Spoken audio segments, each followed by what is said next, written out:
America అంటే ఎగబడిపోతున్న భారతీయుల మోజు ట్రంప్ తీర్చేస్తున్నాడు. ముఖ్యంగా H1B వీసాల వార్షిక ఫీజు $1,00,000 వరకు పెంచడంతో భారతీయులందరూ కంగు తిన్నారు.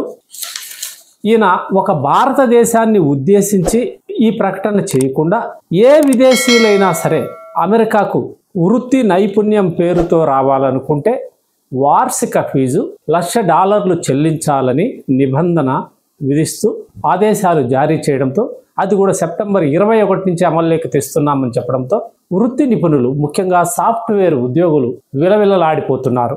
గత కొంతకాలంగా భారతదేశంలో మంచి నైపుణ్యం ఏర్పరచుకొని అంటే విద్యాభ్యాసాలు సాగించి తర్వాత అమెరికాలో స్థిరపడటానికి చాలామంది విద్యార్థులు ఊవిళ్ళూరుతున్న విషయం అందరికీ తెలిసిందే.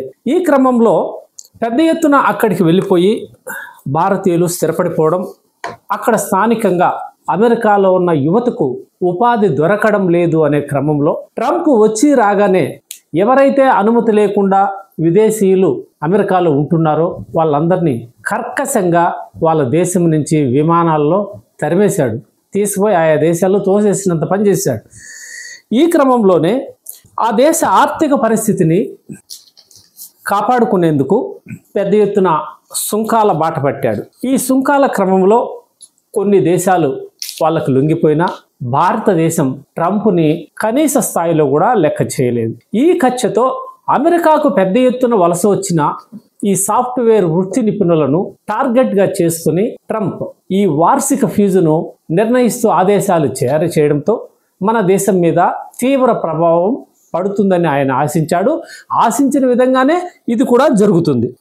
ఎందుకంటే 2019-20లో 1,93,000 మంది భారతీయ విద్యార్థులు చదువుకోవడానికి కోసమని అమెరికా వెళ్తే 3,72,000 మందికి పైగా చైనా విద్యార్థులు అక్కడికి వెళ్ళారు.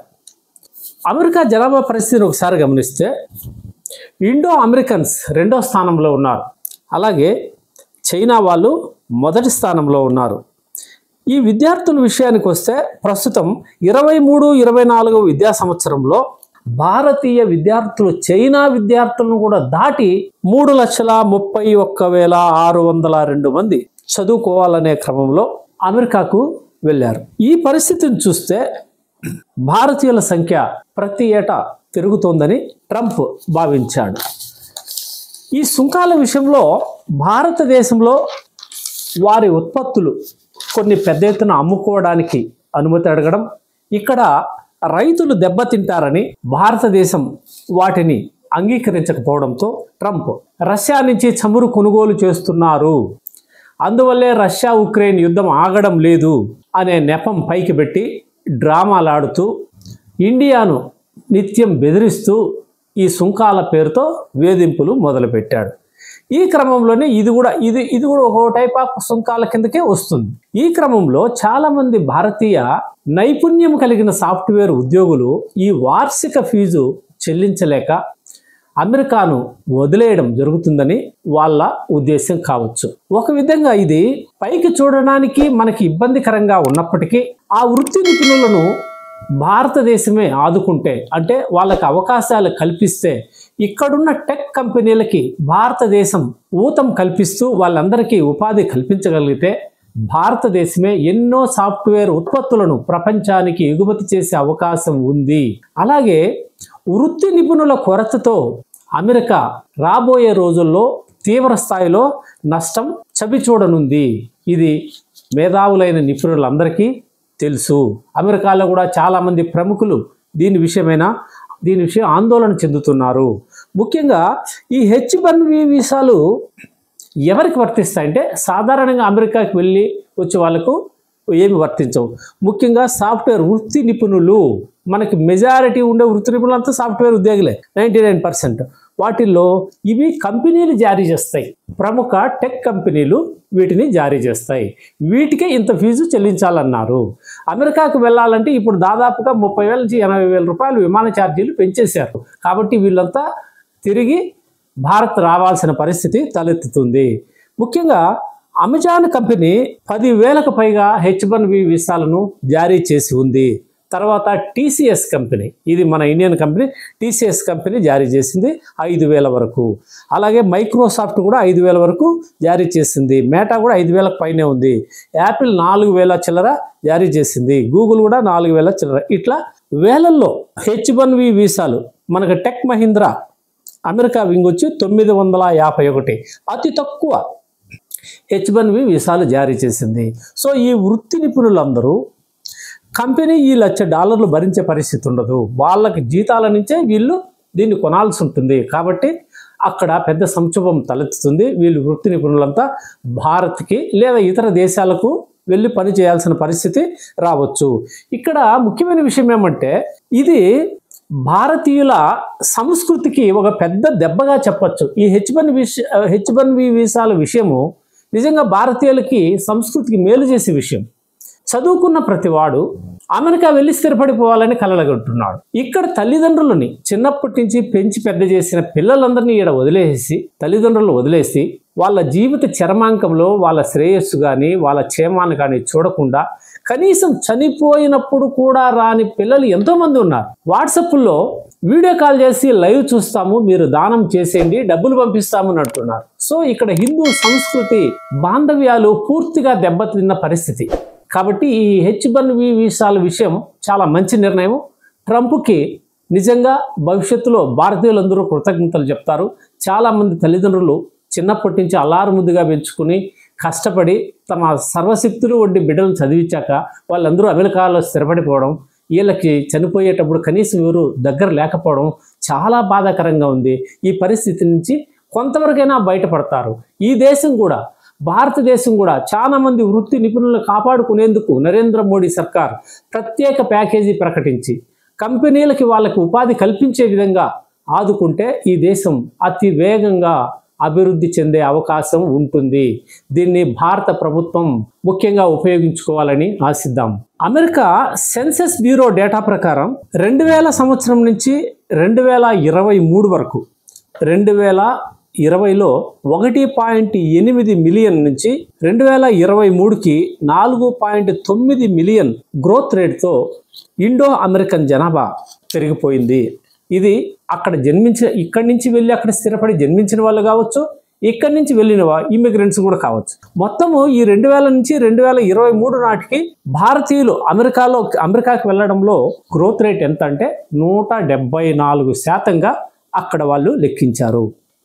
ప్రస్తుతం అమెరికాలో స్థిరపడిన వాళ్ళు, ఇక్కడ నుంచి తాత్కాలిక వీసాలు, ఉద్యోగ బాధ్యతల మీద వెళ్ళిన వాళ్ళు మొత్తం కలుపుకుంటే యాజ్ ఆఫ్ నౌ 5.2 మిలియన్లు ఉన్నట్టు ఆ సెన్సస్ డేటా చెప్తోంది. అలాగే చైనీయులు 5.5% మంది ఉన్నట్టు, దాదాపుగా చైనాతో పోటీ పడుతోంది. అలాగే ఒక కాలిఫోర్నియా నగరంలోనే ఉండే ప్రతి 10 మందిలో 2 భారతీయులు ఉన్నట్టు కూడా సెన్సస్ డేటా చెప్తోంది. ఆసియా ఖండం నుంచి అమెరికా వెళ్ళిన జనాభాలో దాదాపు 21% ఇండియన్సే ఉన్నట్లు కూడా ఆ నివేదిక చెబుతోంది. అలాగే 2023-24 23% గ్రోత్ అంటే 3,31,602 మంది ఇండియన్స్, ముఖ్యంగా స్టూడెంట్స్ యుఎస్లో ఉన్నత చదువులు చదవాలని వెళ్ళారు. ఆవరేజ్గా ప్రతి సంవత్సరము 3 లక్షల మంది అక్కడికి అమెరికాకి వెళ్తున్నారు. ఈ ఇమిగ్రెంట్స్ పర్సెంట్ 2023లో 60% ఉంటే 66% ఉంటే అంటే ఇక్కడి నుంచి వెళ్ళేవాళ్ళు దాదాపుగా 60% మంది అక్కడే స్థిరపడిపోతున్నారు. కొంతమంది మాత్రమే తిరిగి వస్తున్నారు. అక్కడే వాళ్ళు పౌరసత్వాలు కూడా తీసేసుకుంటున్నారు. ఇంకా అక్కడ అమెరికాలోని కొన్ని రాష్ట్రాల్లో ఇండియన్ జనాభాను గమనిస్తే కాలిఫోర్నియా స్టేట్లో 9,60,000 మంది వరకు భారతీయులు ఉన్నట్లు సెన్సస్ డేటా చెప్తోంది. టెక్సాస్లో 5,70,000 మంది ఉన్నారు. న్యూ జెర్సీ రాష్ట్రంలో 4,40,000 మంది ఉన్నారు.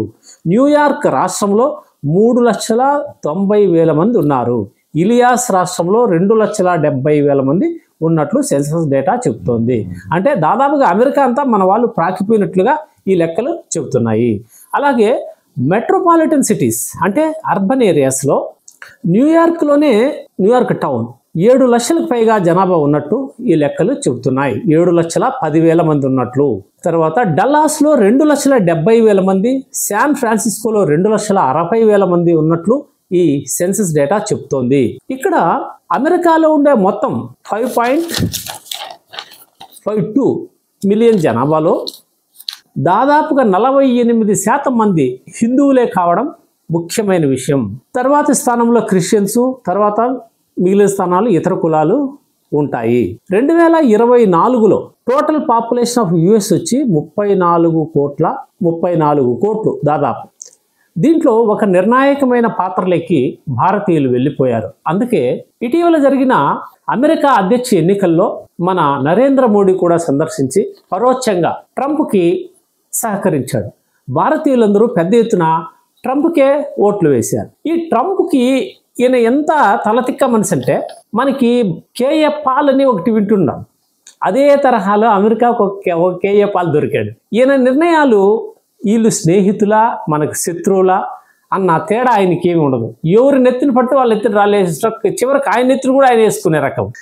సో భారత జనాభా ఇండో అమెరికన్స్ పాపులేషను పెరుగుతోంది, వీళ్ళని అడ్డుకోవాలి అనేది బహుశా ట్రంప్ ఆలోచన, అక్కడున్న మిగతా పాలకుల ఆలోచన కూడా అయి ఉంటుంది.